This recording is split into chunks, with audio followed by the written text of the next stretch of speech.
So, every single minute that you are listening to this right now, about 25,000 microscopic citizens inside your body die. Just completely gone. Gone.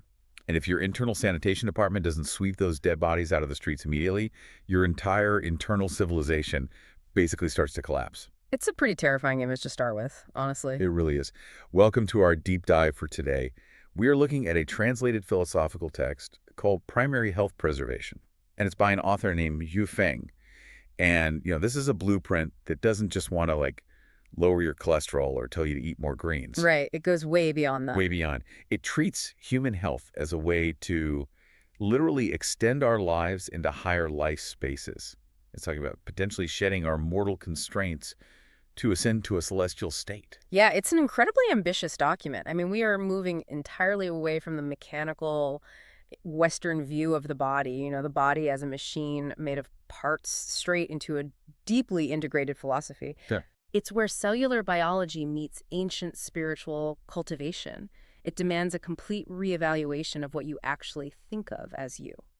Well, let's start right there with the concept of you, because the scale of what this text proposes is it's hard to wrap your head around. It states that a human being is not a single entity. You're a conglomerate. Exactly, a conglomerate. Specifically, a conglomerate of 130 trillion individual life units. Which is just a massive number. To put that in perspective for you, there are about 8 billion people on Earth, right? You contain the equivalent of over 16,000 Earths inside of you. Wow. All working together, possessing nearly 10,000 distinct characteristics. It completely shatters the illusion of individual solidity. I mean, you are a collective. A walking, talking universe. And like any massive collective, it's in a constant, violent state of flux. Birth and death are happening inside your boundaries every single second. Which brings us back to that terrifying number I mentioned at the top. On average, 25,000 of these life units die inside your body every minute, right? Naturally. And here's where the text introduces its core conflict. The more of these dead life units that perish and just sort of stay in the body, the weaker and less agile our entire life conglomerate becomes. Because they don't just magically vanish when they die. They have mass. They have a physical footprint that needs to be processed and removed. Yeah, while I was reading this, I kept picturing the body as this bustling, insanely overpopulated city. You've got your 130 trillion citizens, and the living cells are essentially the city's garbage trucks. I love that analogy. Their job is to physically push the dead units out of the body through our waste systems. But when those living units get overwhelmed, they just can't expel the dead ones. The garbage literally piles up. The internal streets get blocked. And the traffic jams start. Exactly. The text argues that this cellular traffic jam is what causes an area on your body to feel numb or to swell up, ache, or even discolor. What's fascinating here is how the city analogy perfectly illustrates the causality of illness, according to this philosophy. Because, Western medicine is always looking for an external invader. A virus, a bacteria, some outside force breaking down the gates. Right, the enemy is outside. But this text views illness primarily as an internal logistical failure. It's a failure of energy replenishment and waste removal. When those dead units gather in a specific area and reach a critical mass, that spot becomes a hidden danger. It's the root of the illness. Exactly, because it's literally choking off the supply lines to the healthy cells. It's a localized disaster that basically sets off a chain reaction. Because if the blockage isn't cleared out, the surrounding life units are deprived of resources and they start dying off en masse. Yeah, it cascades. And the text is very clear on this. If this cascading failure reaches the critical organs, the heart loses the ability to beat, the brain ceases to think, and the entire conglomerate shuts down. The city falls. And that leads to the natural question, right? If 25,000 are dying every minute just from the cost of doing business, what accelerates that death rate? Yeah, what causes the city to fall prematurely? Right. So if you asked anyone on the street today what destroys our health the fastest, they'd probably guess, like a terrible diet, smoking, or living in a highly polluted city. Sure, the usual suspects. But the text provides a rank list of the forces that destroy our life units, and it flips all of our modern assumptions completely upside down. Diet is actually only number 2 on the list. Which is surprising. Very. And the air quality of your environment ranks way down at number 6. The absolute number one, most destructive force to your 130 trillion citizens is mental activities caused by 7 emotions and 6 desires. Mental activities. It's a staggering claim, honestly. It really is. The text posits that life and death are literally decided in a single thought. I mean, we spend enormous amounts of money and time obsessing over large, visible factors, right? Oh, yeah. Organic food, air purifier. Exactly. We filter our water, but we completely ignore the imperceptible, devastating damage of our own psychology. The author is arguing that every single fluctuation of emotion is a physical, biological event that slaughters your life units. And it gets incredibly specific about the physical mechanics of how these emotions do damage. To understand it, we really have to talk about qi. Yes, very important. The text references it constantly. We generally translate qi as vital energy or life force, but in this context, it's almost like the electrical grid of your internal city. That's a really good way to look at it. Qi isn't just some mystical aura here. In this philosophy, it is the tangible current that moves blood, drives digestion, and powers the garbage trucks we were talking about earlier. Right. It needs to flow smoothly in very specific directions. Exactly. And the text claims our emotions hijack that electrical grid. It says anger drives your qi upwards. Sadness dissipates it. Yeah. Fear causes your qi to sink. And overthinking knots your qi. That concept of overthinking knotting the qi is brilliant when you think about the biological reality of anxiety. Oh, absolutely. Like when you are anxiously turning a problem over and over in your head at 2 a.m., you are physically strangling the energy flow. You are creating those traffic jams. Yeah, you can almost feel it physically. And the text insists that we are culturally blind to this. We only recognize physical death-like the moment someone stops breathing, but we ignore the micro-deaths happening with every petty grievance, every obsessive worry, every burst of road rage. Okay, let's unpack this a little bit, though, because I do have to push back a little on how far the text takes this. Fair enough. It uses some extremely dramatic examples. It mentions people literally dying of rage or turning gray overnight from worry or crying their eyes out. It even mentions people dying of laughter. Yeah, it goes there. So is the author being entirely literal here? Mm-hmm. Are we supposed to believe someone can just chuckle themselves into a grave? Or is this just a poetic way of warning us about chronic stress? Well, it's a bit of both, but mostly it relies on a very specific metaphor. It's the idea of a drop of water wearing away a stone. While sudden, extreme emotional shocks can trigger acute physical failures, like a stress-induced heart attack, obviously, the deeper philosophical point is about cumulative invisible damage. The text points out that we are accustomed to seeing the ripened fruit fall from the tree, and we think the fall itself is the event. I see. But we completely ignore the slow, invisible process of the stem weakening over months. We only notice the sudden snap. Right. When someone suffers a catastrophic health event, we view it as sudden. But the text argues it is actually the culmination of thousands of unmanaged emotional fluctuations. It's piling up. Yeah. A lifetime of unregulated anger or chronic anxiety has been slowly, drop by drop, wearing away the stone of their vitality, killing off those 130 trillion citizens in invisible waves until the entire conglomerate just gives way. Okay, so if our daily emotions and passing thoughts are constantly draining our vital energy and causing these micro-deaths, how do we actually spot the damage before the fruit falls? That's the key. Because the text gives us some highly specific warning signs of what it calls bodily leakage. And honestly, the mechanics behind these leaks are fascinating, a little disturbing. The concept of leakage is central here. It's the idea that your vital substances, so your essence, your qi, your internal fluids, are literally seeping out of your body because your internal systems have lost their structural integrity. Due to emotional or physical imbalance. Exactly. And the signs of these leaks are things we experience all the time but just brush off. According to the text, tears from the eyes mean your liver is leaking. Mucus from the nose means your lungs are leaking. Yeah. Saliva in the mouth is a kidney leak. Sweating while you're awake is a heart leak, but night sweats mean your small intestine is leaking. And the most alarming one to me, drooling in your sleep means your brain is leaking. I know, it sounds bizarre to a modern listener, but there is a profound ancient anatomical logic at play here. Okay, explain the drooling one to me. Let's look at it. Why does drooling mean a brain leak?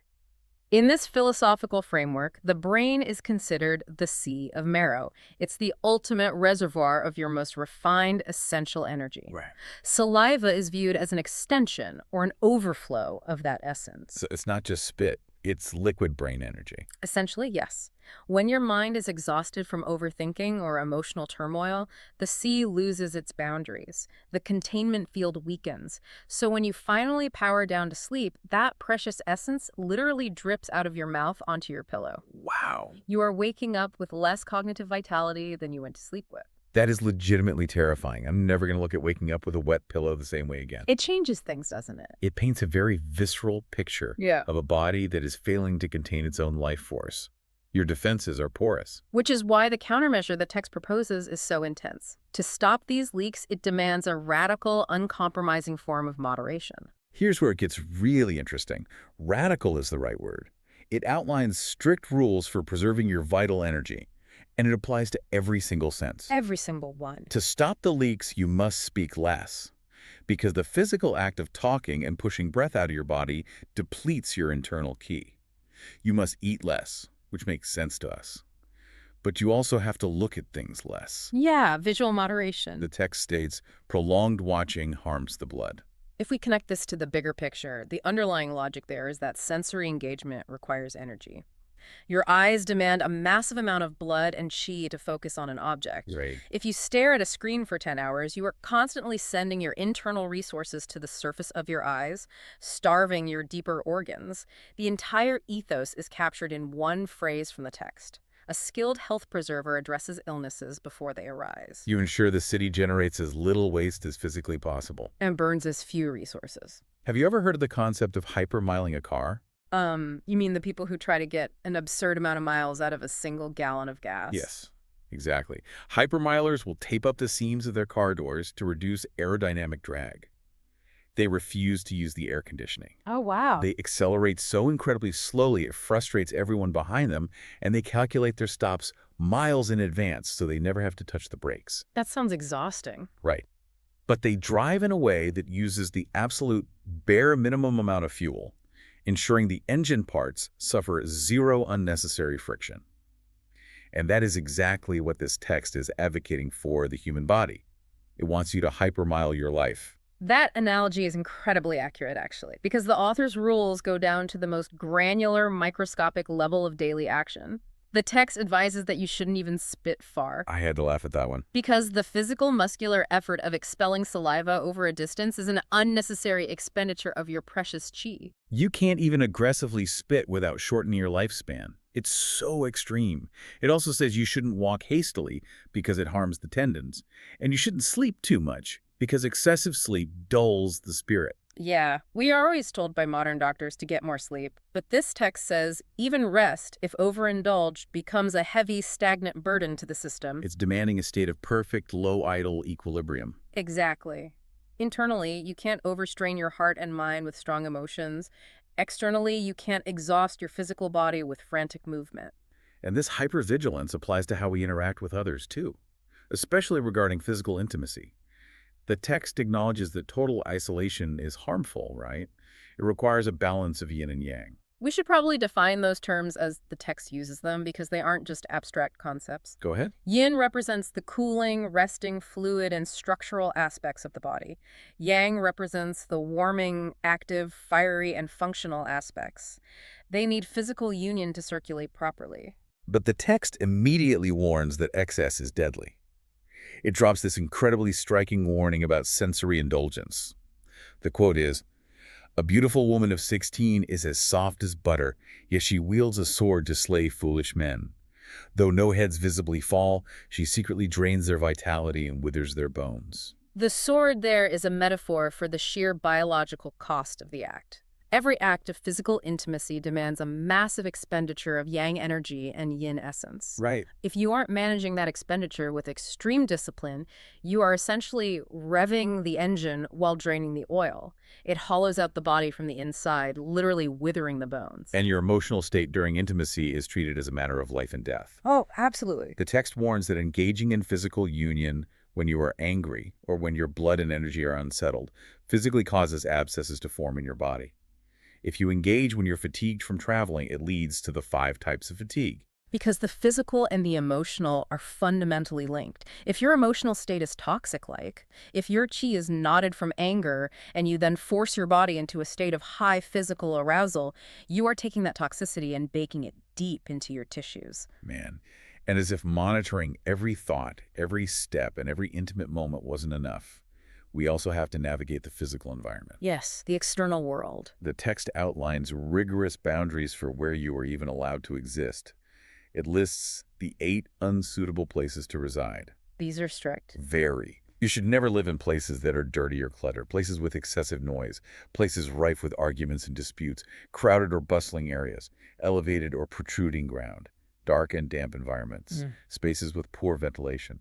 And lastly, you should never live near graves or temples. The environmental rules show how deeply the author believes our external world infiltrates our internal city. But I have to ask, how is anyone supposed to actually do this? I live in a modern city.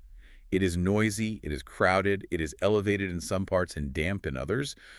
Avoiding arguments and crowds entirely feels impossible unless you move to a cave. This raises an important question, right? How much agency do we actually have? Yeah. You're right, it is nearly impossible in a modern urban setting. But the author's standard is uncompromising because the goal isn't just to feel a little better. Right. The goal is ascension. From this perspective, living in a noisy, argumentative apartment building isn't just an annoyance. The chaotic sound waves and the ambient anger literally disrupt the frequency of your internal life units. So it's doing real damage. Yes. Living there is no different than slowly drinking poison every day. The environment dictates the integrity of your borders. It even dictates how you arrange yourself when you're unconscious. You are instructed to sleep strictly from 9:30 p.m. to 5:30 a.m. Down to the minute. Yeah. The logic there is to perfectly align your periods of rest and activity with the cosmic waxing and waning of yin and yang in the natural world. If you stay up past 9:30, you are burning yang energy when the universe is telling your body to cool down and store yin. Yeah. And it goes all the way down to the geometry of your pillow. If your pillow is too high, the text warns it will constrict your liver. If it's too low, it will constrict your lungs. Again, the mechanism here is fascinating. It's not about waking up with a stiff neck. It's about the internal plumbing of your meridians, the pathways that carry chi to your organs. Oh, interesting. The angle of your head dictates how smoothly energy flows through the meridians connected to your liver and lungs. A wrong angle creates a physical kink in the hose. You are starving your own organs of energy for 8 hours while you sleep, just because your pillow is too fluffy. It's literally hypermiling while you're unconscious. Exactly. And the environment extends to the weather and the seasons, too. There's a strict mandate for seasonal eating. In the spring, you should eat less sour food and more sweet food to support the liver and spleen. Right. In the winter, you pivot to more bitter flavors and less salty ones to protect the kidneys. And above all else, the text insists that we must avoid the wind like you would avoid arrows. Literally, do not let the wind hit the back of your head, or it will invade your meridians and shorten your life. To live this way requires an absolute unyielding presence of mind. You cannot just stumble through your day on autopilot. You have to be hyper-aware of the wind direction, the season, the angle of your neck, the volume of your own voice, and most importantly, the emotional state of your mind. Which is the hardest part. The text explicitly says you must eliminate nameless worries if you are serious about preserving your health. Well, we've covered a staggering amount of ground today, and it's clear that primary health preservation is so much more than a medical manual. Much more. It's a profound, holistic system designed to harmonize the physical form with the spiritual essence. The text tells us that spirit gives birth to form, and form completes the spirit. They operate in an endless, unbreakable loop. They really do. So what does this all mean? For you, the listener, you might not be actively trying to shed your mortal constraints today. You probably aren't going to tape up your windows, throw out your fluffy pillows, and move away from the city tomorrow. Probably not. But think about the practical, everyday application of this philosophy. Knowing that your daily road rage, or your late-night doom scrolling, or the fact that you're holding on to bitterness from an argument you had 3 years ago, knowing that those specific things are acting as a mass extinction event, actively shutting down and slaughtering the 130 trillion life units inside you. It's a wake-up call. It really is an incredible motivator to seek inner peace. It reframes moderation entirely. Being calm isn't a punishment or a suppression of your personality. It is the ultimate act of self-preservation. It really shifts the responsibility of your health entirely back onto your own awareness, away from the doctor's office and back into your own mind. And I want to leave you with one final idea to ponder on your own, stemming from that immense scale we discussed at the very beginning. Let's hear it. If every single passing thought of anger, every exhausting burst of excessive joy, and every tight knot of anxiety literally dictates the life and death of the microscopic citizens inside your body, are you really just a human being walking through the world? Wow. Or are you actually the all-powerful God of your own internal universe? You hold the absolute power of life and death over a civilization of 130 trillion. So how will you choose to govern your city today?